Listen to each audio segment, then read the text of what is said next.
Esto queda, fue lo que dijo exactamente Abimael Guzmán cuando fue capturado 29 años después de ese día histórico, porque fue histórico el momento de su captura. Nuestro país todavía tiene que lidiar militarmente con sus rezagos convertidos principalmente en narcoterroristas en el Brain y políticamente con el Movadef y otros grupos de fachada. Juan Carlos Tafur, director de Sudaca, del portal Sudaca, ha planteado precisamente que un día como hoy, 12 de septiembre, se ha reconocido como un día feriado, precisamente para no olvidar lo importante que fue la derrota. En ese momento marcó ya la derrota de Sendero Luminoso. Juan Carlos, muy buenas noches.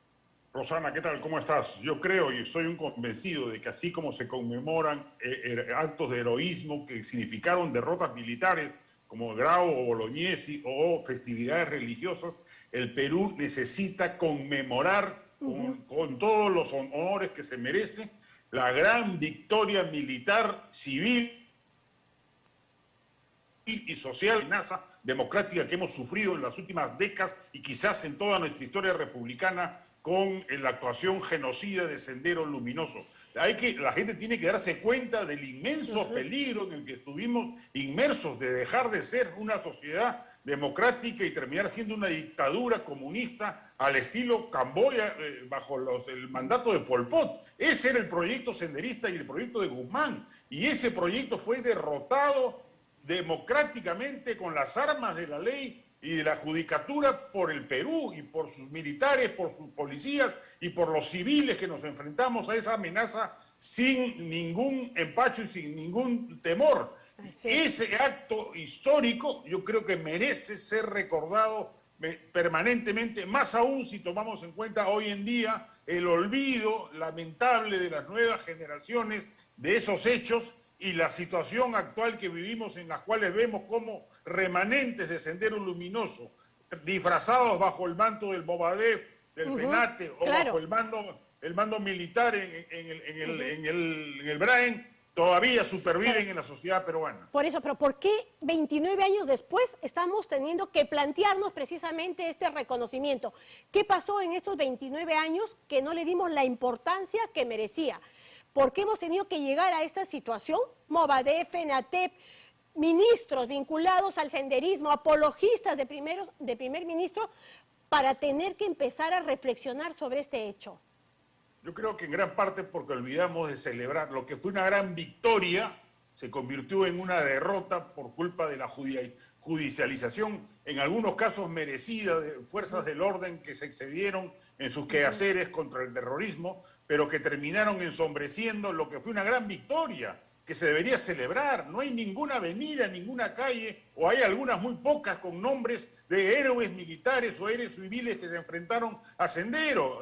Nombrar avenidas, monumentos, no hay un solo monumento que conmemore esa victoria.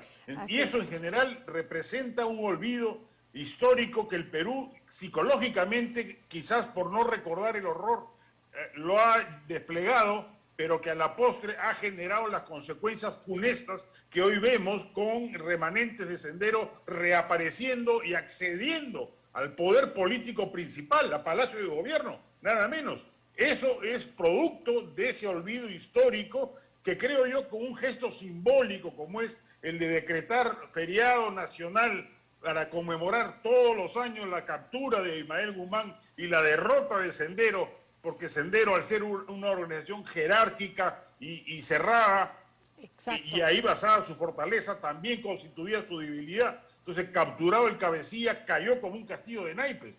Eso debe ser recordado siempre, en todos los años, por lo menos una vez al año. Los estudiantes de colegios, los jóvenes, los que no vivieron esa época, deben recordar y aprender la historia funesta que el Perú estuvo a punto de atravesar. Pudimos ser una dictadura comunista y olvidarnos de la vida democrática de la que hoy gozamos. Estuvimos a punto de ser declarados un Estado fallido. Había una estrategia militar de los países vecinos con los Estados Unidos para invadir el Perú en caso de que Abimael Guzmán tomase el poder. El Sendero estuvo a punto de hacerlo por culpa de un Estado ineficiente, deficitario, torpe e inexistente en buena parte del territorio nacional.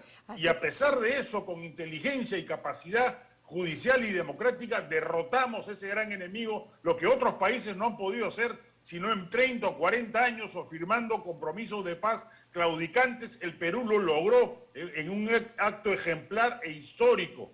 Y sobre eso no le estamos haciendo justicia a nuestros héroes. No hay una sola fecha, no hay una sola avenida, no hay un solo monumento que recuerde la gran victoria militar y civil contra Sendero Luminoso. Así es, pero sobre todo creo que es importante para entender precisamente el peso de esa victoria, poder tener conciencia de lo que era la barbarie. O sea, el tema de las vidas que se perdieron, que fueron miles de miles, además de los peruanos más pobres del país, sobre todo en esa primera etapa, pero además también la destrucción constante de infraestructura, los postes de luz. O sea, la gente se ha olvidado de cómo teníamos que vivir a punta de esos apagones, a punta de los bombazos en los cajeros de los bancos, las explosiones en Canal 2, las muertes de tantísima gente porque simplemente decidían volar, cosas como las de Tarata. ¿Por qué en ese punto no se ha hecho suficientemente, o sea, hincapié incluso en los textos escolares? Así es, yo creo que eso es responsabilidad de los gobiernos de turno, porque la prensa sí ha hecho su labor. El periodismo permanentemente ha traído al recuerdo los hechos luctuosos del terrorismo y los recuerda como los está recordando en estos días, producto de la muerte del genocida y la celebración de los 29 años de su captura, pero la sociedad civil, la sociedad política, el Estado no ha hecho y los gobiernos de turno no han hecho lo que correspondía que hiciesen, que era recordar permanentemente en un hecho natural para la sociedad democrática el peligro inminente en el que estuvimos inmersos, porque no solamente son los más de 40.000 muertos producto de Sendero Luminoso, sino los millones de muertos que hubiesen ocurrido en el país si Ismael Guzmán llegaba al poder.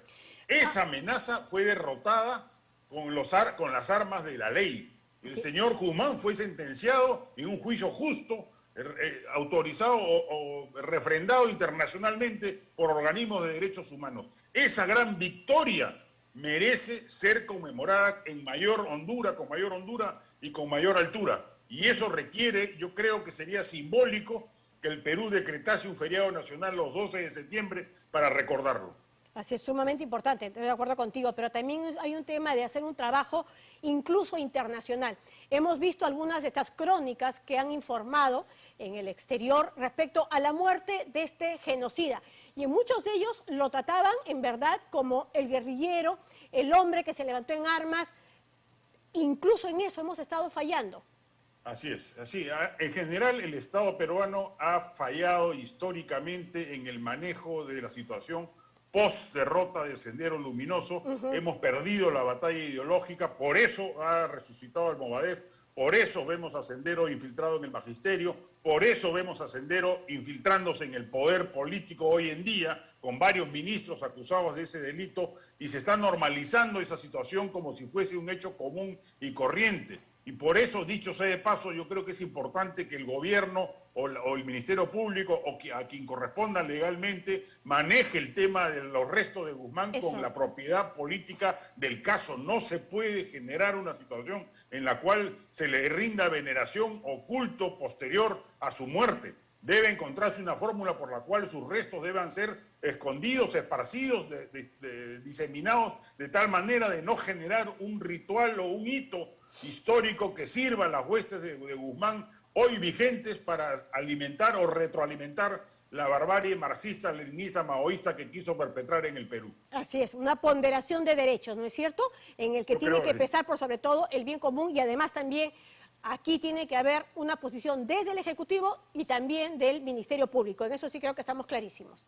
Así es, yo coincido con eso, yo creo que debe manejarse con inteligencia política y si ya no se ha hecho en los últimos 20 años, por lo menos empezar a hacerlo ahora, que el peligro nuevamente ha reaparecido y la sociedad está más alerta y más despierta, y yo creo que es necesario empezar a tomar acciones para continuar la batalla ideológica y política contra el pensamiento marxista, leninista, maoísta, cuya consecuencia es el terror y la violencia que generó Guzmán. Guzmán no era un insano, no era un demente, no era un loco, era un ideólogo radical, mediocre, pero ideólogo radical, que llevó las consecuencias del pensamiento marxista, leninista, maoísta hasta sus últimas consecuencias. Y ese pensamiento sigue vigente. Hoy en día lo enarbola y lo pondera alguien como Vladimir Cerrón, lo enarbola alguien como Guido Bellido, lo enarbola alguien como el señor Bermejo, etcétera, etcétera. Y eso tiene que ser combatido en todos los frentes sociales, políticos, económicos, ideológicos y demás que la sociedad civil despierta del Perú y democrática tiene todavía activa, felizmente. Así es, totalmente de acuerdo, por supuesto, con esa propuesta y esperemos que quienes tengan que acogerla lo hagan, porque este tipo de acciones no pueden seguir postergándose más. Muchísimas gracias por haber estado con nosotros, Juan Carlos Tafur. Gracias a ti, Rosana. Bien.